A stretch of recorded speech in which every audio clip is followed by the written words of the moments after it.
We are well into tax season this year, and you may notice, though, that your refund looks a little smaller than it did last year. So data from the IRS shows that refunds are 14% lower than in 2022, averaging just under $2,000. Now, joining us right now is Dan Casey, investment advisor and founder of Bride River Advisors in Bloomfield Hills, to tell us how you can still put that smaller refund to work for you.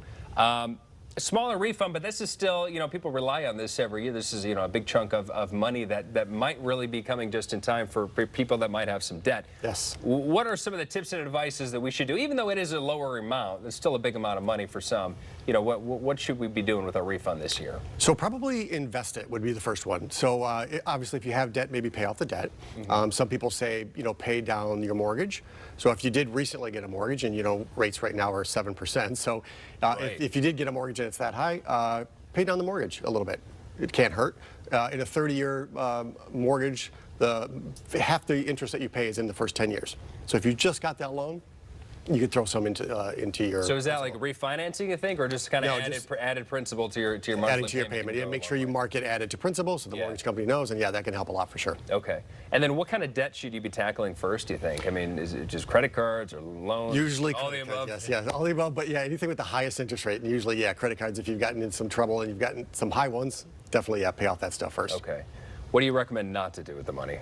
So I should go into a store, like, what's the worst you've heard somebody done with their money? But, what would you say is like the biggest no-no? Yeah, so going out and buying like a motorcycle or, we're only talking $2,000 here, but yeah, going out and buying a toy or something if you do have debt. But definitely if you get this money, if you don't have massive debt, invest it. We're talking a Roth IRA. Anybody who knows me knows I love Roth IRAs because you can invest anything you want basically inside a Roth, and it grows tax deferred, comes out tax free. It's a beautiful thing. So definitely you got to be working, and you can't be making too much wages. But if you have those, you've checked those two boxes, you could put that money into a Roth IRA. And so Roth, is that the number one you would say as far as investing? That would be the direction that you go first. I mean, mutual funds or other investment. I mean, Roth, is that number one priority, you think? It is, yeah, I think so. Putting money into a Roth, and then you can invest like, mutual funds, ETFs, anything you want inside that Roth. And it can double, triple, quadruple, and all that comes out tax-free. And what's nice is what a lot of people don't know is when you're contributing to a Roth, you can always take those contributions right back out. Penalty-free, tax-free, doesn't matter your age. So it can work as a kind of a savings account that grows tax-deferred and comes out tax-free. So it's not a terrible place to put some money. Do you have any advice? I mean, if somebody is thinking like, man, I don't know, like let's say they didn't change jobs, nothing really changed, but all of a sudden the tax return is a little lower. I mean, is there anything we can do or somebody can do to get a better tax return next year, or you're just kind of at the mercy of it, right? Yeah, well, you can adjust your W-4s, your exemptions to get more of a tax refund.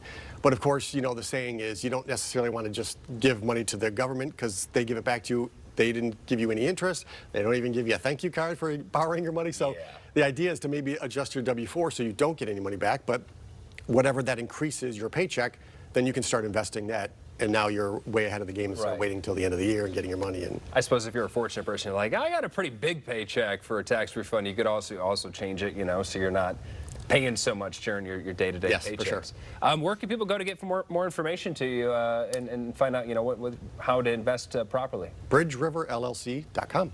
All right. Dan Casey, appreciate it. It's great to see you again. Yes, same here. Thanks. Appreciate the advice.